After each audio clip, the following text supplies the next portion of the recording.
Oke, baik Bapak Ibu, kita mulai mawon nggih. Sambil nunggu teman-teman lain yang masih sholat, nggak apa-apa, kita mulai aja. Selamat siang, Assalamualaikum warahmatullahi wabarakatuh. Waalaikumsalam warahmatullahi wabarakatuh. Alhamdulillah hari ini kita bisa berkumpul kembali, meskipun secara virtual. Alhamdulillah kita masih diberi kesehatan untuk bisa menjalani semester depan ini. Semoga bisa dilalui dengan lebih baik lagi dari semester sebelumnya, ya. Oke, Bapak Ibu, cepat sekali ya waktu berlalu. Jadi untuk semester ini kita hampir tidak ada jeda, tidak ada jeda untuk libur gitu ya. Jadi kalau yang ngajar dari semester kemarin itu kita hampir nyambung, mulai dari awal kita mengajar, kita UAS itu di akhir Januari, setelah itu Februari kita sudah KRS mahasiswa baru, dan awal Maret ini kita sudah start mulai perkuliahan. Ya, alhamdulillah semuanya sudah tersiapkan dengan baik, berkat bantuan Bapak Ibu juga semuanya gitu ya, baik pelaporan yang semester lalu maupun persiapan yang semester kedepannya. Nah, hari ini kita akan sama-sama berkoordinasi dan mencoba mempersiapkan kira-kira mulai Senin bagaimana cara kita untuk melakukan pengajaran di semester depan. Jadi tidak jauh berbeda Bapak Ibu dengan semester-semester sebelumnya, karena kondisi kita juga masih ada pandemi, maka perkuliahannya juga sebenarnya masih dilakukan berbasis online, ya. Nah, ini yang akan kita lalui satu semester ke depan, G. Jadi pertemuan 1 sampai pertemuan 7 itu start kuliahnya 8 Maret sampai 24 April. Nah, untuk Bapak Ibu yang mengajar mata kuliah hybrid mulai 8 Maret sampai 24 April nanti kita akan mengadakan pertemuan offline di kampus, ya. Kemudian UTS tanggal 26 April sampai tanggal 1 Mei itu kita ada ujian UTS, kita lakukan secara online. Kemudian ada liburan Idul Fitri, cukup panjang mulai 3 Mei sampai 23 Mei, sekitar 20 hari. Ini liburan mahasiswa nggih. Nah, untuk Bapak Ibu dosen yang dosen tetap, liburnya ya tidak sebanyak itu Pak Danang ya. Kadung seneng aku ya Allah. Ini liburnya mahasiswa nggih, libur mengajar kita nggih. Bukan libur mengantor ya, tolong digarisbawahi. Kemudian dilanjutkan pertemuan ke-8 sampai pertemuan ke-14 itu dimulai tanggal 24 Mei sampai 10 Juli. UAS-nya kita adalah di 12 sampai 17 Juli. Jadi satu semester ini kita adakan mulai 8 Maret sampai 17 Juli. Begitu. Nah, biasanya kita meminta Bapak Ibu untuk mengumpulkan nilai akhir setelah UAS itu maksimal 2 minggu setelah UAS. Artinya 2 minggu setelah UAS kita juga masih memberikan kesempatan kepada mahasiswa yang mungkin terlambat mengikuti UAS atau perbaikan nilai dan sebagainya. Jadi kami harap 2 minggu setelah UAS Bapak Ibu masih memberi kesempatan kepada mahasiswa. Seperti itu. Nah, bagaimana cara perkuliahannya? Perkuliahan di semester depan ini kita mengikuti surat edaran dari WR1 yang mungkin Bapak Ibu semua sudah mendapatkan, sudah sempat dibaca kemarin. Nah, surat edarannya ada 5 halaman kemarin. Ini saya sederhanakan jadi 1 page ini. Jadi pada intinya perkuliahan dilakukan secara mata kuliah dibagi menjadi 2. Jadi mata kuliah dibagi menjadi 2 jenis gitu ya. Jadi ada jenis mata kuliah yang diadakan kuliah secara online, ada mata kuliah yang diadakan perkuliahannya secara hybrid ya. Kalau mata kuliah yang diadakan perkuliahan secara online itu kita beri kesempatan untuk mengadakan perkuliahan tatap muka di kampus itu maksimal 3 kali pertemuan. Nah, dan di sini sudah dijadwalkan pertemuannya bisa dilakukan pertemuan ke-5, 6, dan 7. Jadi sekitar tanggal 5 April sampai 25 April itu untuk yang mata kuliah online. Jadi Bapak Ibu monggo silahkan dipirsani nggih. Di sini kalau misalnya ngajar prodi TI yang diadakan kuliah online ada metode numerik gitu ya, di RPL ini dilakukan secara online. Kalau yang dilakukan secara hybrid ini 50-50 ya Bapak Ibu. Jadi dari 14 kali pertemuan total kita mengajar, ada 7 kali dilakukan secara offline tatap muka di kampus gitu. Nah, ada mata kuliah TIP 2, ada PBU Java, contohnya kalau di sistem komputer ada algoritma pemrograman 2 dan seterusnya. Nah, untuk perkuliahan hybrid ini kita mulai start di pertemuan pertama yaitu tanggal 8 Maret besok hari Senin. Ya, 8 Maret sampai 25 April. Kemudian ini adalah tools yang kita gunakan untuk mengajar nanti. Jadi semua perkuliahan, semua prodi di FTD, yaitu prodi TI, SK, dan DKV, semua menggunakan e-learning. Jadi kalau yang semester lalu masih menggunakan Google Classroom, semester ini semua kita migrasikan, kita pindahkan ke elearning.asia.ac.id.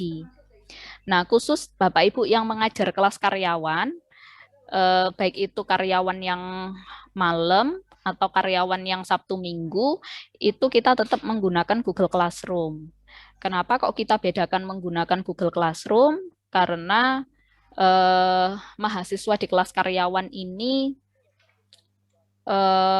agak sulit gitu ya dikondisikan untuk menggunakan e-learning gitu. Kalau dosennya saya yakin wah pasti semua sudah jos-jos gitu ya, mau pindah e-learning, mau pindah Google Classroom, semua gampang gitu ya. Nah, jadi pertimbangannya terkait dengan mahasiswanya. Jadi untuk kelas karyawan kita masih tetap menggunakan Google Classroom. Nah, selain e-learning dan Google Classroom, kami berharap Bapak Ibu semua juga membuat WA Group.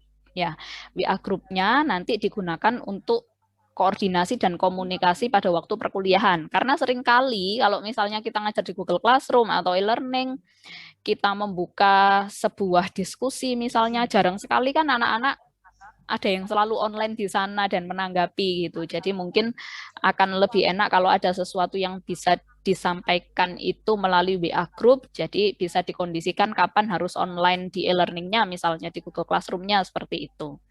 Nah, saya lihat tadi sudah banyak Bapak Ibu yang mengisi link WA grupnya di link bit.ly/kelas mengajar genap 20/21 ini ya. Jadi rencananya link WA grup ini kita bagikan kepada mahasiswa mulai besok, tapi ternyata hari ini sudah dibagikan sama BAA. Jadi hari ini tadi sudah banyak sekali mahasiswa yang juga bertanya balik ke BAA maupun ke saya, kok kelas saya belum ada WA link-nya gitu ya. Jadi Bapak Ibu yang belum membuat WA link, saya harap hari ini segera dibuat dan diisikan ke kelas mengajar genap 2021 karena mahasiswa sudah mulai mengakses dan sudah mulai join ke WA grup Bapak Ibu sekalian.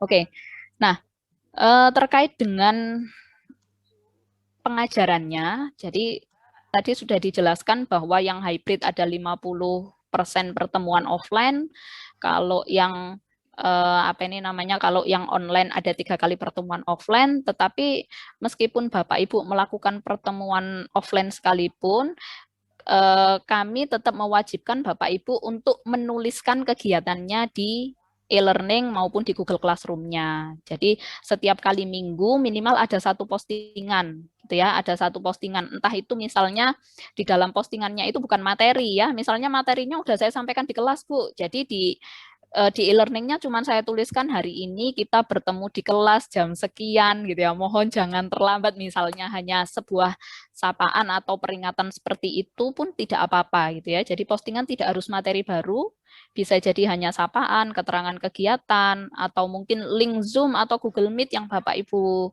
lakukan di pertemuan itu, kemudian ada proyek, konsultasi, misalnya mengingatkan tugas dan apapun, paling tidak dalam satu semester itu akan kita cek berarti minimal Bapak Ibu harus memiliki 14 kali postingan gitu ya, karena ada 14 pertemuan. Jadi meskipun dilakukan secara offline, Bapak Ibu mohon untuk tetap mempostingkan. Kalau misalnya dilakukan secara offline, Bapak Ibu ada PPT yang dijelaskan di kelas secara offline, ya mohon untuk tetap diupload juga di e-learning-nya gitu ya.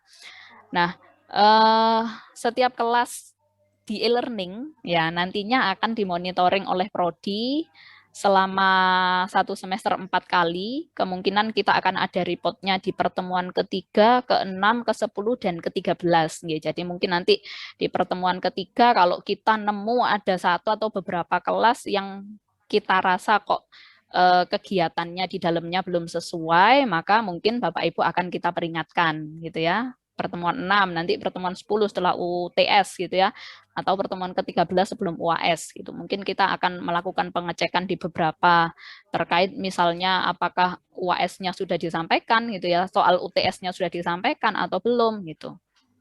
Nah, itu untuk monitoringnya gitu ya. Ini untuk mengantisipasi hal yang terjadi kayak di semester lalu ya. Jadi kalau di semester lalu itu kita ada beberapa kecolongan kelas yang ternyata sudah nggak ada kegiatan 4 minggu gitu ya. 4 minggu sudah nggak ada kegiatan dan kita baru tahu gitu. Nah, mahasiswanya udah rame semua gitu ya. Nah, itu untuk mengantisipasi hal itu, jadi nanti prodi akan melakukan monitoring 4 kali dalam 1 semester gitu ya. Jadi akan mengunjungi kelas Bapak Ibu sekalian di e-learning. Nah, ini perkuliahan offline-nya.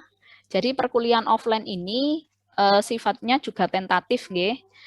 Artinya kita tetap mengizinkan mahasiswa yang tidak bisa ikut gitu ya karena berbagai macam alasan, karena begitu surat edaran itu dikeluarkan kemarin oleh WR1 ada beberapa juga yang sudah meminta izin ke kampus untuk tidak bisa mengikuti kuliah offline, jadi akan tetap kita izinkan. Nah, nanti untuk formalitasnya gitu ya, untuk mahasiswa yang memang kondisinya tidak bisa mengikuti perkuliahan, maka kita minta, jadi Bapak Ibu boleh meminta surat keterangan dari mahasiswa tersebut. Entah itu surat keterangan dari orang tua, misalnya contoh kemarin ada yang menghubungi BAA tidak bisa mengikuti perkuliahan offline itu karena posisinya masih di luar Jawa dan tidak memiliki cukup biaya untuk kembali ke Malang misalnya. Nah, itu kita minta surat keterangan dari orang tua.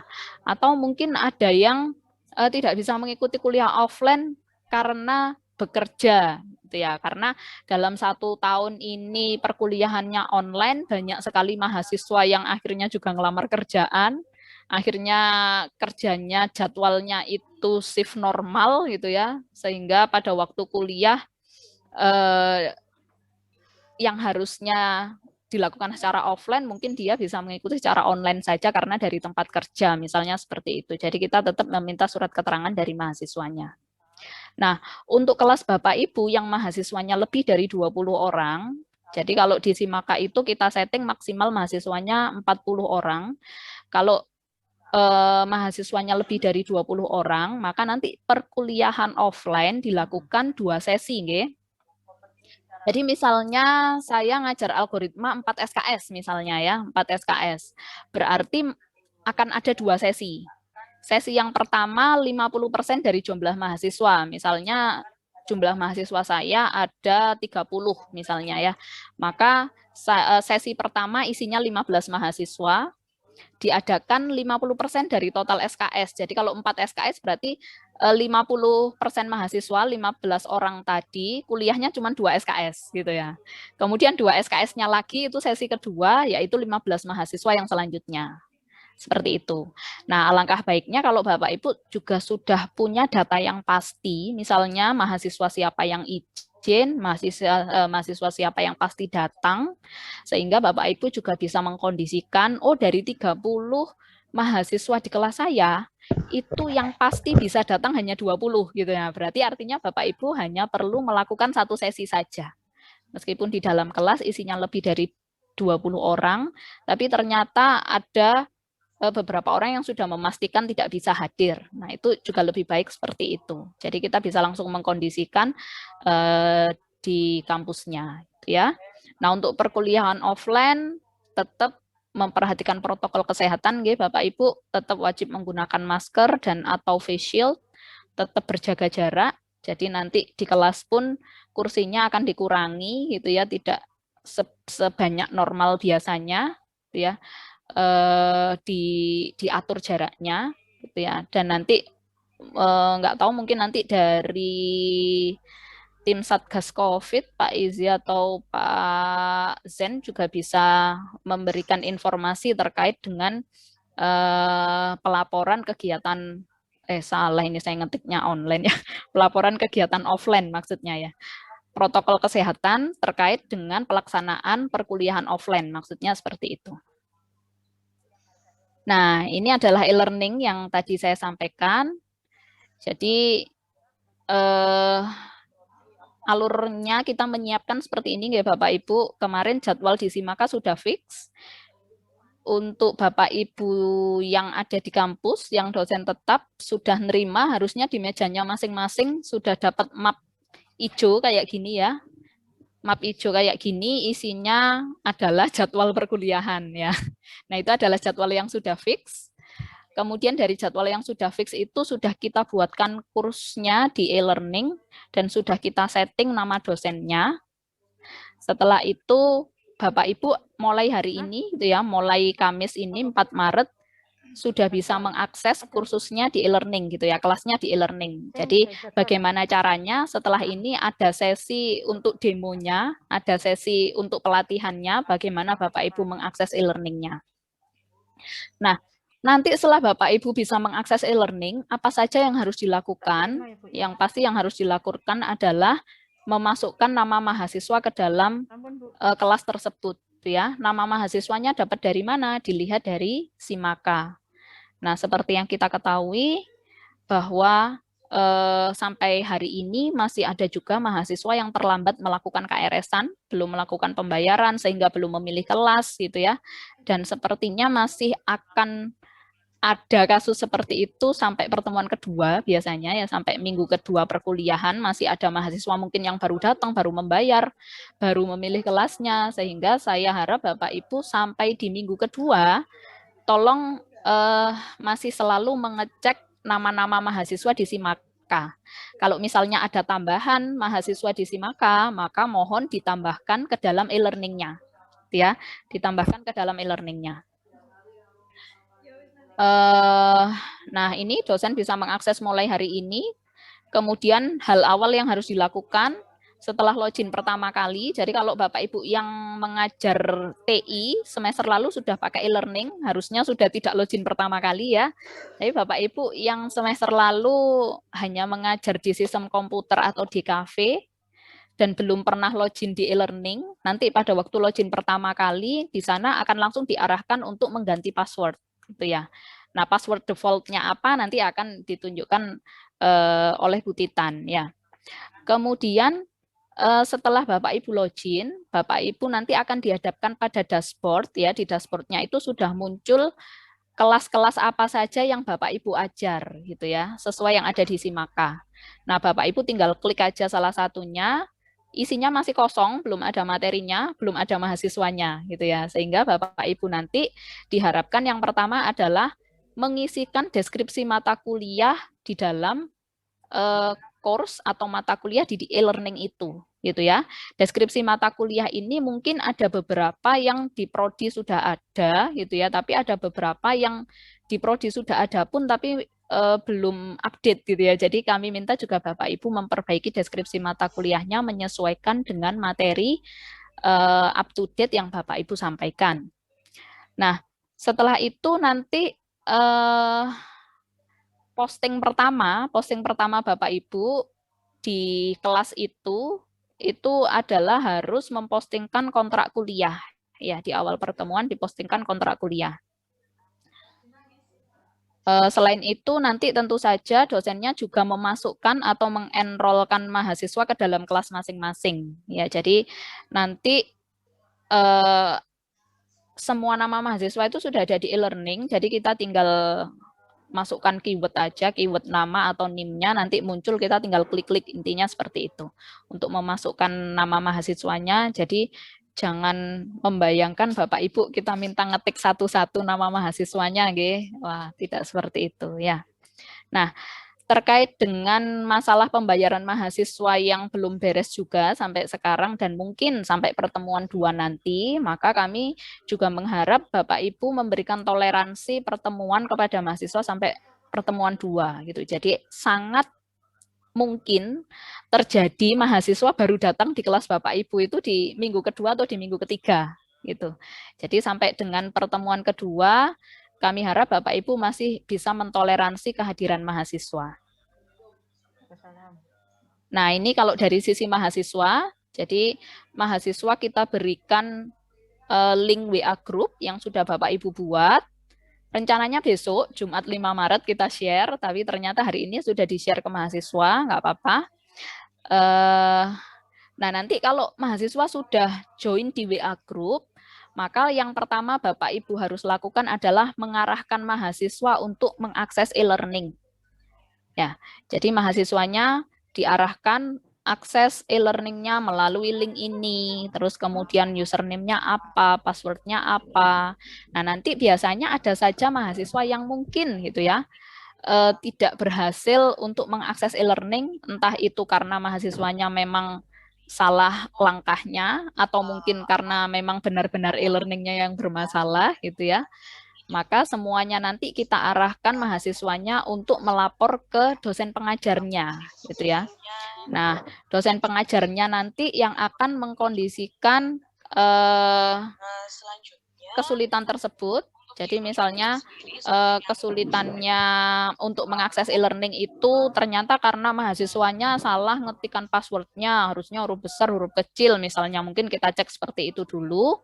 Kalau memang sudah beres ya oke, tapi kalau memang belum beres, nanti Bapak Ibu pengajar sekalian bisa melaporkan kepada Prodi, kepada Kaprodi maupun Sekprodinya terkait permasalahan atas nama siapa, NIM-nya berapa, tidak bisa mengakses e-learning, kasusnya apa kok nggak bisa mengakses, misalnya gitu.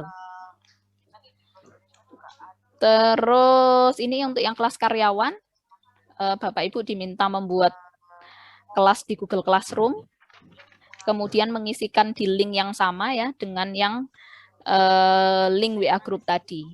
Ya, rencananya sama, hari ini terakhir membuat Google Classroom-nya dan Jumat mulai di-share. Nah, ini untuk surat tugas. Jadi kalau Bapak Ibu dosen tetap yang di dalam, mungkin sebulan lalu sebelum KRS-an ya, sudah mendapatkan surat tugas untuk mengajarnya dalam bentuk digital, sudah kita share. Makanya hari ini Bapak Ibu dapat map ini isinya cuma jadwalnya aja ya. Di dalam map ini isinya cuma jadwal. Terus kemudian kalau Bapak Ibu yang Bapak Ibu yang mengajar di kelas Bapak Ibu yang bukan dosen tetap, maksud saya, kemungkinan nanti di dalam mapnya masih akan lengkap, akan ada surat tugas juga, ada jadwal mengajar juga, terus kemudian ada kalender akademik juga, dan bisa diambil di BAA. Pada waktu mungkin ada kepentingan ke kampus, monggo silahkan diambil di BAA. Nah, selain surat tugas mengajar, biasanya di awal semester kita juga membagikan surat tugas untuk membuat perangkat pembelajaran, termasuk di dalamnya ada RPP, RPS, membuat modul, dan sebagainya. Itu biasanya kita sampaikan secara fisik juga, tapi mulai semester ini semua surat tugas perangkat pembelajaran kita sampaikannya secara digital. Jadi sudah kita buat semuanya, sudah di-scan, sudah siap untuk didistribusikan, tetapi mohon maaf karena Mbak Yoyo, admin prodinya masih kurang sehat sehingga belum bisa ngantor, jadi linknya nanti saya informasikan menyusul ya. Jadi silakan Bapak Ibu kalau misalnya oh saya ngajar bahasa Indonesia misalnya, terus saya bikin RPP RPS dan untuk penyerahannya dibuktikan dengan surat tugas tadi, monggo Bapak Ibu nanti bisa mengakses linknya dan di-download sesuai dengan mata kuliah yang diampu tadi. Seperti itu. Mungkin dari saya, selanjutnya nanti akan dijelaskan tentang e-learning-nya oleh Bu Titania. Sebelum masuk ke materi e-learning, monggo mungkin ada yang mau didiskusikan dengan saya persilahkan.